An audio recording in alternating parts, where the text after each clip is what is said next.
So, wow. So that's a pretty old piece. Score. I didn't set that up. You know what? You saw that come out, right? Yeah, I did. That's pretty cool.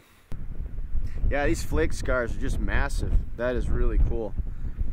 That's, to me, that looks old. Some of the earliest material, that's sort of a hallmark. Big flake scars, some of them striking all the way across a piece. The BLM manages over 80 million acres in Alaska.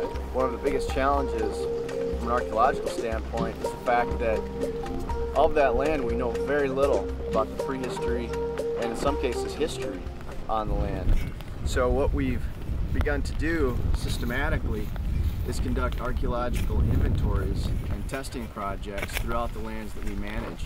We're helicopter supported, dropping teams off in likely areas where we think we might find sites. And over the years, we've gotten pretty good at predicting where the sites are going to be on the landscape. I mean, when we first come into an area, you know, in some cases, it's kind of hard to tell. These different regions, they all have a little different resources, they all have different topography, and they all have different areas that are desirable or were desirable to prehistoric hunters and gatherers. See, if you get a big flake like that and roll it over, and you can see that this is sort of a primary or early stage flake in the process of reducing a stream-worn cobble or pebble or whatever into a tool. I mean, I record everything in this. This is a GPS and computer. I run GIS software in it, so I load it before I come out. I'll have a picture of this point, a couple of notes saying, you know, I found that at 18 centimeters below the surface, whatever else I put in there off of the notes I've already got. That'll get bagged, and this little site will have its own little museum collection up at the museum, and it'll be these two artifacts.